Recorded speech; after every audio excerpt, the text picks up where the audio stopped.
I'm going way back to when I was just 5 years old in 1940, and I lived in this apartment building here up on the second floor.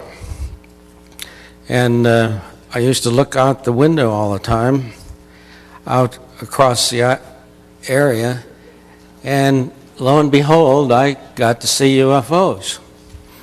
I'm not sure my parents believed that I saw UFOs, but I saw them regularly. Actually, what I would see would be all these birds, and these birds would congregate together, and thousands of them, and they would land in this field here. I don't know if you can see this park, and right about this area they would land, and this is my home here. Look across into the field and see it land. And when it landed, the starlings would go down and they would make this craft. And I saw this many times. And I was in kindergarten, and I would go and, you know, they have tell what you've seen, and I would tell them about seeing the spaceships, and all the kids really thought that was great. And they used to ask me to speak every day about my experiences and seeing what the the aliens were doing. After we moved away, I joined the Air Force and learned to fly. Flew T-33s, and along the way I met a German scientist, which is kind of strange in a way, but it happened that a good friend of mine happened to be German, and his father had come from Germany, and we took a trip to Florida together, and he met this scientist, and this scientist claimed that he had seen a UFO. As a matter of fact, 4 of the scientists were at White Sands Proving Ground, and they were walking up a ridge, and just as they got to the top of the ridge and just their heads came over the top of the ridge, they saw this UFO down in this valley. And there's 5 little aliens that were picking up rocks. Now it sounds funny, but I didn't particularly believe the story at the time. But we were with this German scientist for 2 weeks, and he kept on repeating the story. And he told that he went back to headquarters, and the scientists told the White Sands colonel that they'd seen this UFO, and he said, "No, you didn't. You just forget about it." So that was one of the first experiences that I had. I went to James Connolly Air Force Base for navigation training, and here I am in front of an aircraft. And while I was there, I was asked to be a courier and take secret classified messages over to 12th Air Force headquarters from James Connolly Air Force Base. And when I arrived there, there was an officer there that I gave the classified messages to. And I said, "What do you do, sir?"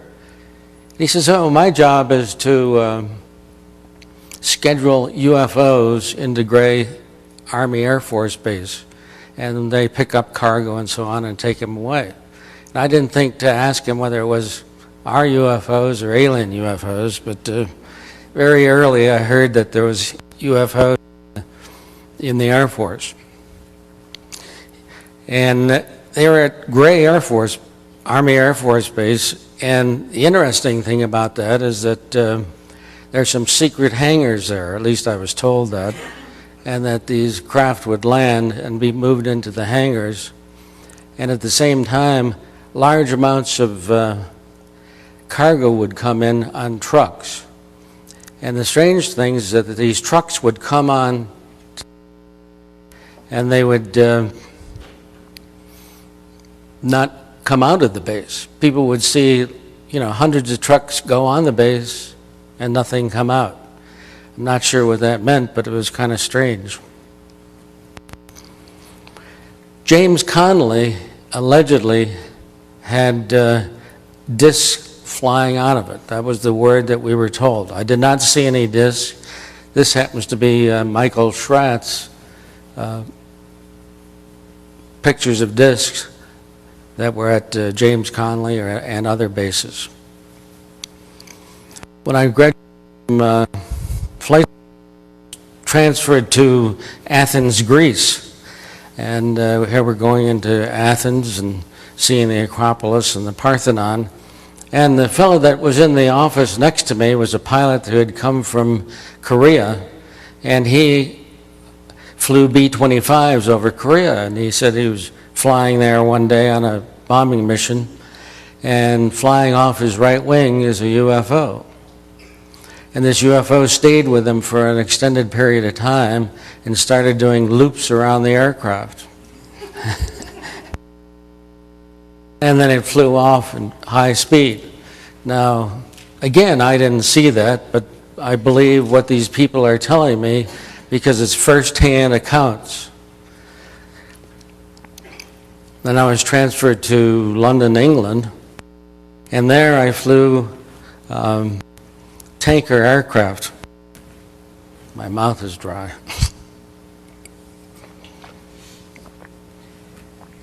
And in the tankers, we were up every night, and the idea was that when the weather got bad, the fighters had very short time airborne, only an hour or so, and they would need to be refueled when the fog rolled in England, and they would go off to Spain or Germany. Well, we were up there with 16 hours of fuel, and we were told that they had had bad occurrences when the RAF fighters went after the UFOs, and that some of them didn't come back, and they asked us if we would chase the UFOs instead. Sure, I wanted to do, but what the heck. And they said that that they didn't bother unarmed aircraft, which we were not armed. It was just the fighters that tried to fire at them, they get mad at it. Well, in any case, we're up there one night, just as the sun's coming down, and London Control spotted a UFO over the center part of England. And we're flying up here,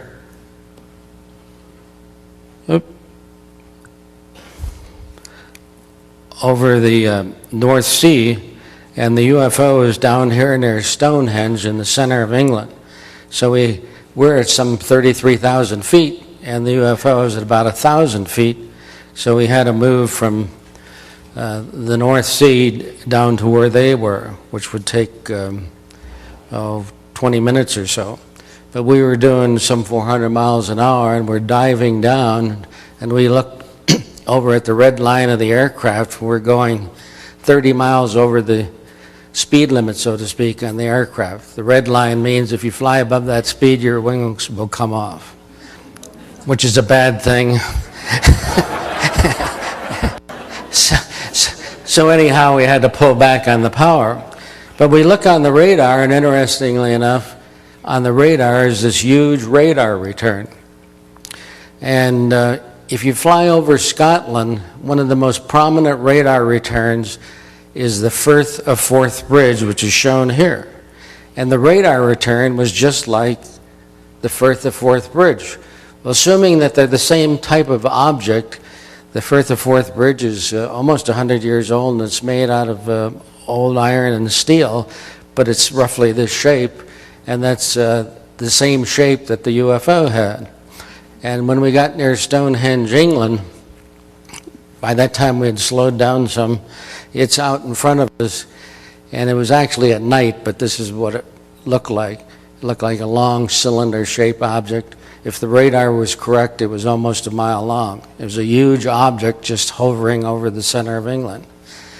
When we got close to it, about a mile or so away, it just went up into space. We were doing about 400 miles an hour. I would say that it probably did 400,000 miles an hour going up. In any case, we couldn't catch it. And this is what it looked like in space. This is an item that would indicate that there was interest by the London royal family, that we got an invitation to the officers' club, and the speaker was Prince Philip. And when he was during his speech, he asked that he could speak to the air crews that had chased the UFOs over England. And we didn't know how he knew, but I guess from the London control people had told him. So in any case, we sat down with Prince Philip. We had a nice conversation and dessert, and everybody's smoking cigars in those days. In any case, I told him just the story that I had just told you, and a couple of the other fellows had their stories. And I asked Prince Philip why he was interested in UFOs. And he said that his uncle, the Earl, Lord Mountbatten, had seen the UFOs up close. So from that day on, I believe completely in the validity of UFOs existing, because I heard it from the prince. Besides that, I've seen them on many occasions. So, how many here have seen UFOs? Have you ever wondered if you really saw it? I mean, you know, you always have that feeling, did I really see this object from another world? It's hard to understand. Well, here's a picture of UFOs over England at an air show. They show up at the air shows on a regular basis. I was then transferred from England to Hampton, Virginia, which is shown here, and to the headquarters at Tactical Air Command at Langley, Virginia. And I was there only a few days when the Cuban Missile Crisis broke out. And I don't know if you remember this back in 1962. Some of you obviously are younger than that, but the Soviets had built missiles and put them in Cuba and were ready to fire them at the United States. And being that I had been in Europe, I had gained a top secret clearance, and I was one of the few people on base that had the top secret clearance that they could make a courier. So I had flown a couple missions down near Cuba, and they pulled me out of the flying jobs, and we had started building up our forces. All kinds of fighters and bombers went into southern United States so that we could fight the Cuba and the Soviets in Cuba if we needed to. Well, in any case, my job was to go from Tactical Air Command headquarters, from General Sweeney to General LeMay. And I would make this trip sometimes twice a day, and I would be carrying top secret material that would indicate what was happening and how much the Soviets were building their missiles and this kind of thing. And one day, General LeMay said to me, "Tell Sweeney, if they shoot down one of our reconnaissance aircraft, we're going to go in and bomb them." And I said, "Yes, sir." I went back and told Sweeney what General LeMay had said. So our forces were ready to go in and bomb Cuba on a moment's notice if we lost a plane. And lo and behold, we did. But at the last moment, President Kennedy, probably smarter than some of us, decided not to let us go in there. A Soviet S-75 had shot them down. One interesting thing is that part of the information that we were getting was that there was U-2s.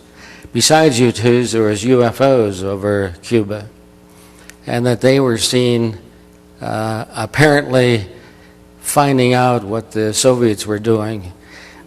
We have found that wherever there's nuclear missiles, the U-2s, the UFOs show up.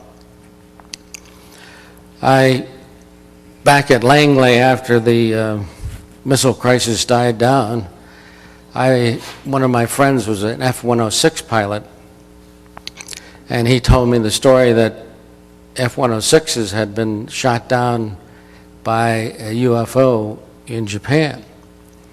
And this is what the F-106 looks like. At the time, it was our fastest aircraft, and they had taken two of them and taken them to Misawa, Japan, and over the Sea of Japan, the UFO was tracked one day, and they launched a couple fighters. One fighter had problems and came back immediately, and the second one went after the UFO. Now, he happened to be in the command post, and he could listen to the operation going on, and that the F-106 pilot was closing in on the UFO and fired its missiles at the UFO, and they went directly towards it, the UFO, and it looked like it hit it. And he explained, "I've got it. It's blown up." And when the smoke and everything cleared, the UFO was still there. There was some kind of a shield that the UFO had that kept it from being destroyed. Then the UFO started coming towards him, and he said, "The UFO is coming towards me, and it has some kind of a beam. I can see the beam." And with that, the radio went dead. Talking among the pilots, we found that we had lost quite a few aircraft in attempting to knock down the UFOs. This is a drawing of what it looked like. It was confirmed as a disc shape. They sent out aircraft to find the pilot. They never found any evidence that it ever existed. And it had been obviously blown up or absorbed by the UFO. Now, at Langley Air Force Base, I don't know if you're aware of this, but Langley was the home of where the Apollo mission started from. And they had built, sounds funny, but they'd built like a section of the moon and had these great big cranes, and the astronauts were kind of flew objects to get the idea of what it's like to land on the moon. And as I would go through, I would meet different people and so on, and it was kind of an open secret, but they had claimed that they had found alien bases on the moon. And these are some pictures that I've been able to gather up, which indicates that there is some kind of structures on the moon. And I think that in fact is the case, that aliens are there. We have indications that they're doing mining there and probably use that as a base to come here. Triangle-shaped object here and possible other object up on this point. And this slide is rather interesting in that this is one of the early slides taken before our astronauts actually got there, but they indicate some kind of a base or a UFO of some kind. Now,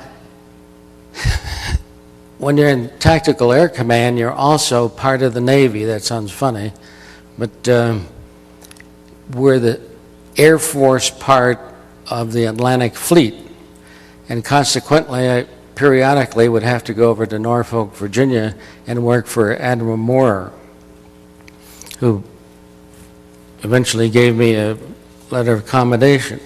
But one day we're playing an exercise in the command post, and there's like 50 people in the command post, and they say, "Everybody out of the command post except for the media presenter and the commander of the command post, who was a captain."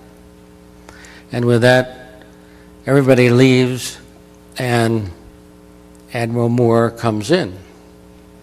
So there's only 3 people in the command post that normally have 50 people. And after about an hour or so, he came back out and he left. We went back in, and I said to the media guy that I knew pretty well because I brief periodically with him, what was going on. And he said that they had reports of a UFO over the Atlantic Ocean, and that the carriers were launching aircraft to pick them up. And they thought that the UFO had come out of the ocean and was flying, over the Atlantic, and they were trying to pick it up. Well, they launched fighters to find the UFO and get gun camera film of it, and some F-4s were launched. And according to him, they had sent the gun camera film to the command post, which he had shown to Admiral Moore. He said the interesting thing about it is when Admiral Moore came in the command post, he said, "Is this a Russian operation with us, or are we doing this alone?" And this is 1966. And they said, no, it was just our own. And we had been chasing them. Again, we didn't really catch him, but we got some good video of it. In 1968, I was sent to Vietnam, and again, my job was a briefer there in intelligence at 7th Air Force headquarters.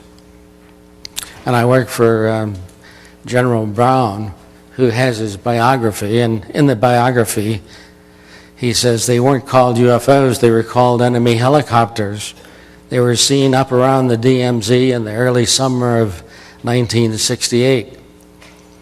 Well, I had briefed him about them, and I don't remember calling them helicopters, but I think we just called them unidentified aircraft. But UFOs were seen on a fairly regular basis in Vietnam. They seem to come and enjoy watching the war, so to speak. We're kind of, a lot of us don't think about it, but we're, kind of warlike. We seem to be in war all the time. There's a couple going on right now, In any case, this photograph happened to be given to me by a Navy commander, Bethune, but it's a rather interesting picture that he had gotten close up. After a year in Vietnam, I came back to Scott Air Force Base, and which is in Illinois. And again, I was a briefer, and I briefed on a regular basis in intelligence every morning, which is not the greatest thing. You have to come in early in the morning, like 4 or 5 o'clock in the morning, and prepare your briefing for generally at 8 o'clock. And you go in the command post, and they have 4 or 5 slides. We only have 2 here, but there you have 5, and they like you to keep the screens filled with slides. So I went down to the Washington, D.C. and the Pentagon, and there's a section off the Pentagon where they have literally a room this big full of slides and pictures and movies and everything you could ever want for video. Well, in any case, I went in there and I got about 1,000 slides, and many of these are, secret and top secret slides, of Soviet aircraft. There's SAM missiles and things that they don't let the public see. But I mentioned to the fellow behind the counter after I got like 1,000 slides, I said, about once a month I brief a UFO sighting, pretty much like I'm doing now. In any case, I need some pictures of UFOs. The fellow says, we got a whole vault full of UFO pictures and gun camera film, but you can't have them. I said, what do you mean? I'm the general's briefer. General Canton sent me to get slides and so on, and you just gave me 1,000 slides, many of which were top secret and stuff. He said, you can't have any. He said, they're in a vault. The vault is guarded, and you need written authorization from a 4-star general, unified commander with the need to know to get those pictures of UFOs. This is the highest classified data in the Air Force. Now, one interesting thing is no one ever said UFOs didn't exist. No one ever said that they weren't there. This is myself and my wife just to prove that I was in the Air Force. Also the fact that I'm married to a very beautiful lady. And from Scott Air Force Base, I was sent to Thomas McGuire Air Force Base. And I don't know if you're aware of it, but one of the things that we're briefing about one morning was the 1976 UFO over Tehran, Iran. Most of you have heard about that, but the fact that it's been released, but at the time that I briefed it, I think it was a secret message coming in that these UFOs were, this one large UFO was there, and it was very intense, alternating lights, and that many, even hundreds of people could see it from Tehran. And the public calling the Iranian Air Force got them to launch some fighters, the F-4 fighters. And 2 fighters were launched, and a Lieutenant Perazzi was in one of them, and he was ahead of the other aircraft. And when he got closer to him, he said it looked something like this. It was blue lights on the outside, more or less a cylinder with red lights going around the side. This is his drawing, by the way, of what he saw the UFO looked like. And he was thinking in terms of getting closer in, possibly to fire on it, and in case some kind of electromagnetic interference affect his aircraft, his instrumentation went out, and he turned back for the base. The second jet came in, and he could see that there was a smaller object being detached from the large UFO, and he got closer. And this is a depiction of what it looked like, which actually was made in a German movie. And this is what he thought it looked like. But some smaller UFOs, some 4 UFOs, came out of the large major UFO towards him. And he kind of got scared. In any case, he tried to launch his Sidewinder missiles, and the same thing happened to his instrumentation. The missiles wouldn't launch, and his communication went down. He couldn't communicate, and pretty much his instruments went down. All he had was enough to fly the aircraft. They did not disrupt his engines so he could continue flying, and he still had his controls. Now, this lieutenant name was Jafari, and recently he was at the National Press Club, and the lieutenant through the years got promoted to general. And he had his story, which is some of this is coming from.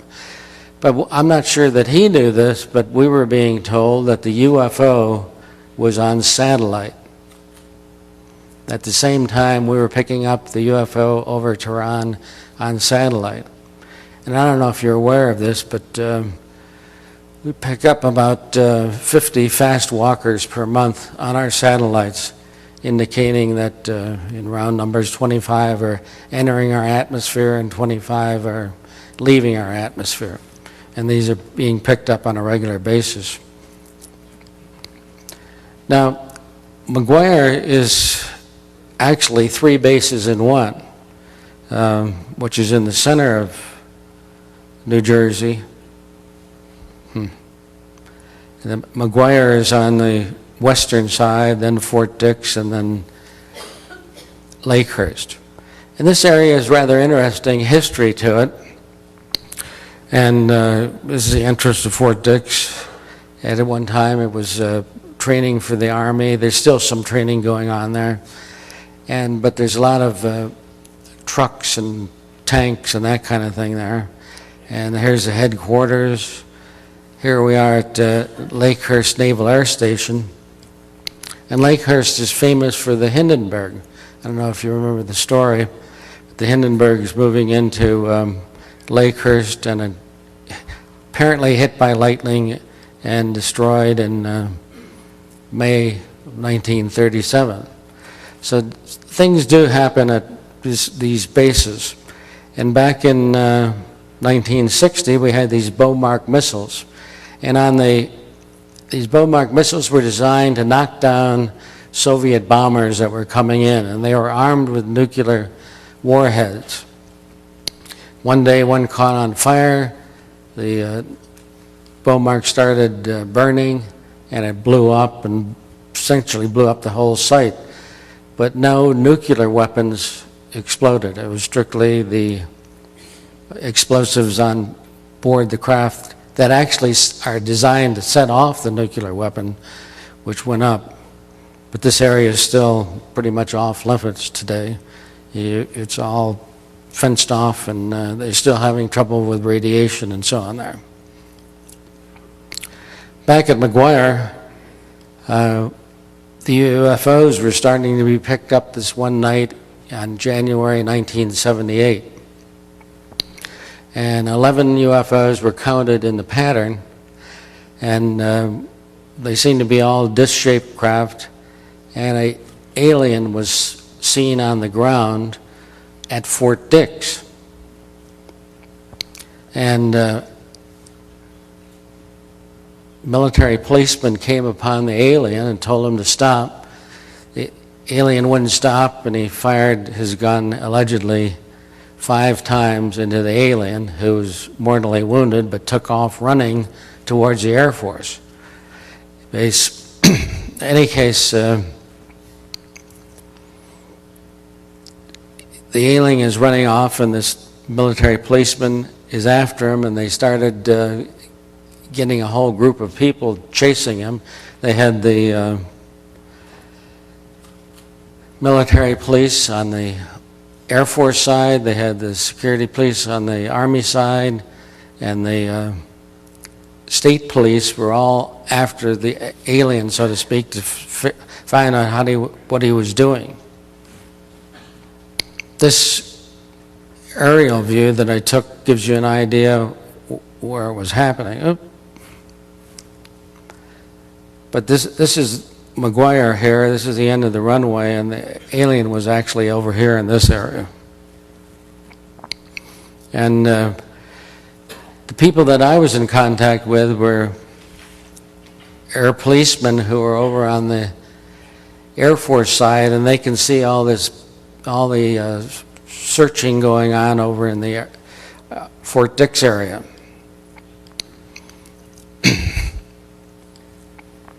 And the UFOs are in the pattern, and they seem to be angry about all of this.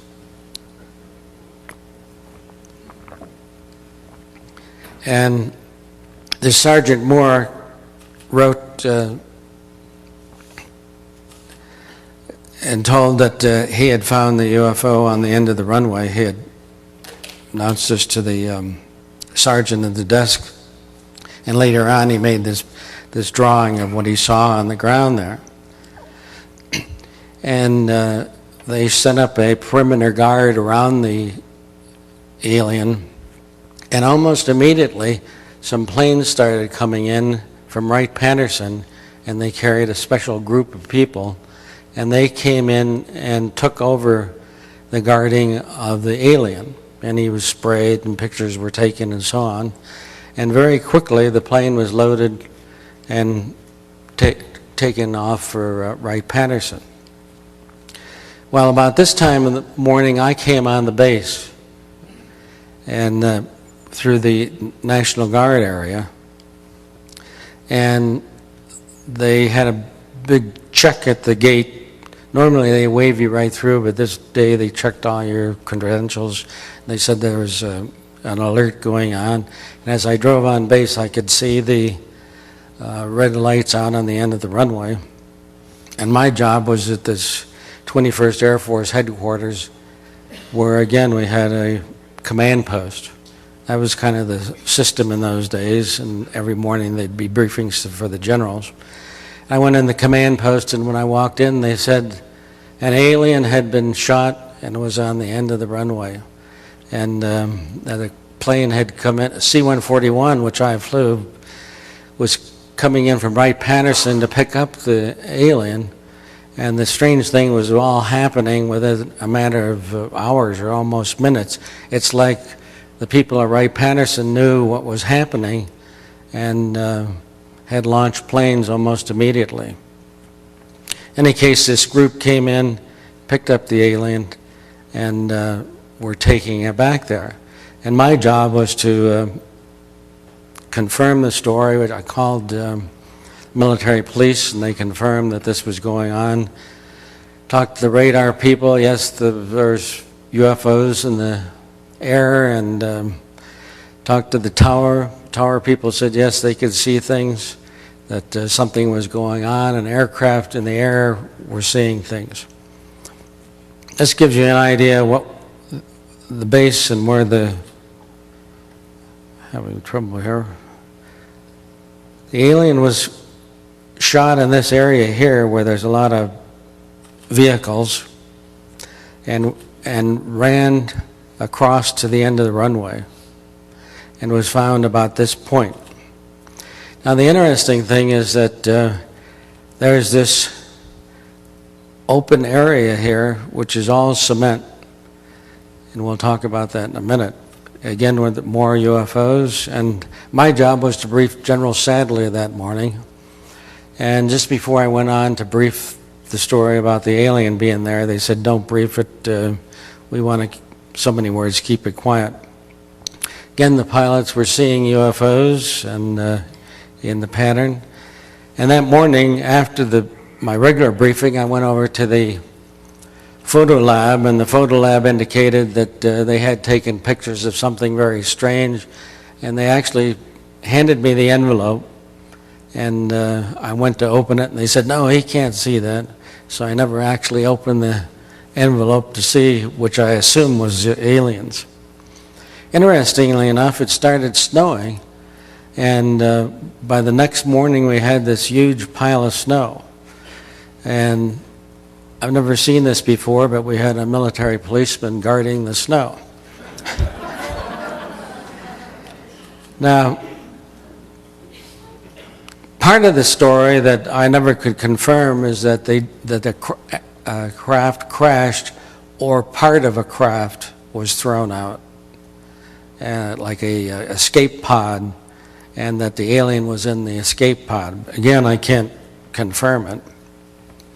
But all the security police that had been out guarding the alien were flown to Wright-Patterson, and on the way they were threatened that if they ever told the story, they might be thrown out of the aircraft.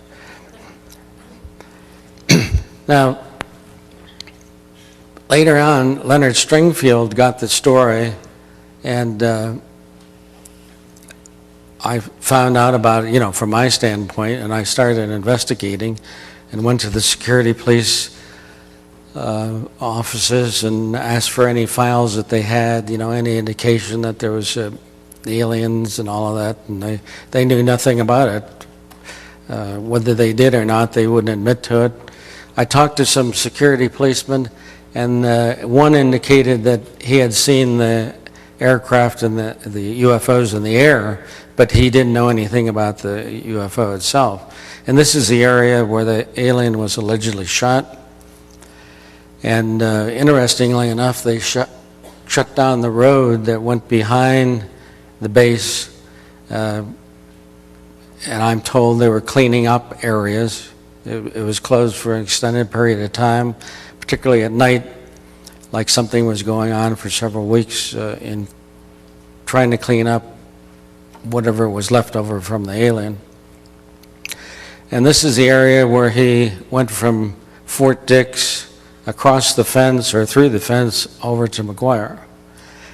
And this is the area that I mentioned, that he's right near this very large paved area that's a half a mile long and a quarter of a mile wide, that's in the Army side of the base. And if you notice, it has large floodlights over it. So I don't know what the Army does. It's kind of a rough field to play football on with this large field. And if you see it here, right in the center of the screen, and it's kind of hidden through the woods to get there. Now here's where the vehicles were, and there's a road that's hidden by the trees, and over here this very large landing area. Here's the runway where the body was found, and C-141 taken from that landing area. And this is the spot where the alien was on the base.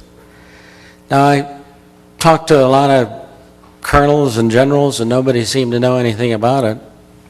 I was one of the few that knew about it, and they retired me within like 6 weeks. The security policemen were all transferred, and the wing commander was transferred, and it seemed like anybody who knew anything about it was transferred or retired immediately. This is a gentleman. I was very upset by the fact that I couldn't find out anything about the alien, and I stopped in this antique shop, and I was telling him that I was concerned that I just talked to this general today, and he hadn't indicated any knowledge of it. And he says, well, I know all about UFOs. What do you need to know?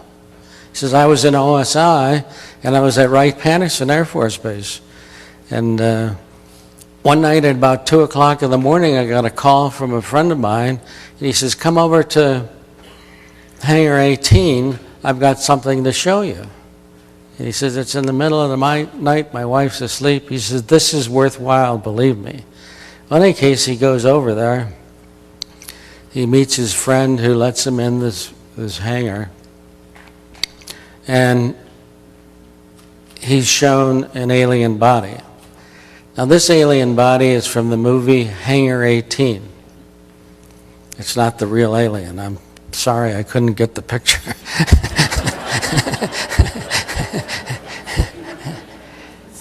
And he's also shown the craft. Now the craft that he saw actually had a tarpaulin over it, and they looked, pulled the tarpaulin up so they could see a certain amount of it, but he was warned not to take too much of the tarpaulin off because it would set off alarms and would create an embarrassing situation.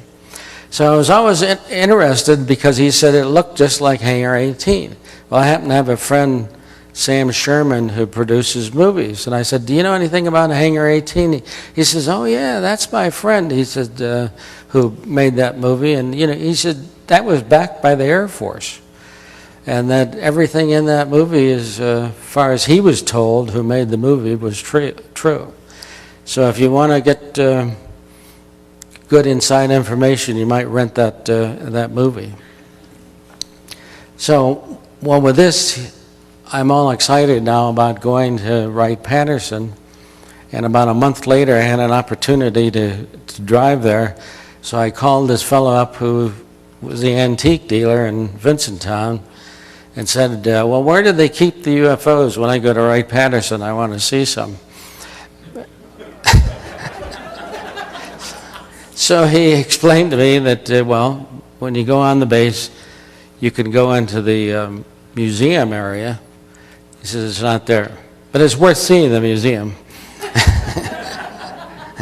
He said, but from the museum, you can see pretty much where you want to go. There's the Wright, the monument for the Wright brothers. And he said, there's a big hangar there. That's not it either. He said, diverting for just a minute, I just want to mention the fact that at Wright-Patterson is a foreign technology division where whenever we capture an airplane or a foreign pilot flies one away and we set him up for life, we get the aircraft and we take it apart at Wright-Patterson. So that's the place where everything goes, so to speak. Any kind of foreign technology goes there. In any case, you go up Wright Boulevard, up the road there, and he said, as you go up the road, you'll find this great big propeller testing stadium. And he says, well, they tested the UFOs in there, and as well as helicopters and blades and everything else, but that was a testing point. And if you can imagine, just to the left of that, a few hundred feet, is this building 18F. Everybody's heard of a hangar 18, but it's really 18F. And this isn't even a hangar. Now, the interesting thing about this building, it was built in something like a month. Now, I've never heard of anything in the government being built in a month. But that's what they told me. This building is the fastest built building ever made, supposedly. Any case, if you go to the back of this building, it looks like this. And this is my wife's car here sitting in front of it, which is about 20 feet long. So this opening is roughly 50 feet in diameter, so that a nice-sized UFO could fit right in there. Any case, I managed to get the key and go inside, and this is what it looked like. Unfortunately, I couldn't find a UFO in there. It had been moved, but I was told that this is roughly what it looked like when I was there. In any case, the story is that I started checking around the base and talking to different people, and it's surprising, well, being that I'm military, ex-military, and interested in the subject, people will pretty much talk to you. Now, this aircraft here is a laser aircraft. It's one of the first aircraft, and our lasers are much better than most people realize. They apparently can even shoot down aircraft. And I don't know if you notice behind here, there's a runway, and this runway goes up a hill. And the idea was, could an aircraft take off faster if it was going uphill or testing it, or if it was going downhill? Well, in any case, didn't work, didn't have much advantage either way. So they built a hangar in the end of this runway. And from what I told is that's where they keep the UFOs. So if you can get in that hangar, in that runway, you'll find UFOs. And that's pretty much all I learned while I was on active duty. I've been trying to keep up with the subject ever since, and I'm convinced that UFOs exist. Some of them are ours. Most of them are alien. And they're here and they're visiting us. They haven't destroyed us yet, so I guess they can be considered fairly friendly. Some of the abductees don't think so, but I do feel that it's important that, you know, that they exist, and that at least a few people in the Air Force believe that. And later, if you want, you can get a copy of a DVD of my book.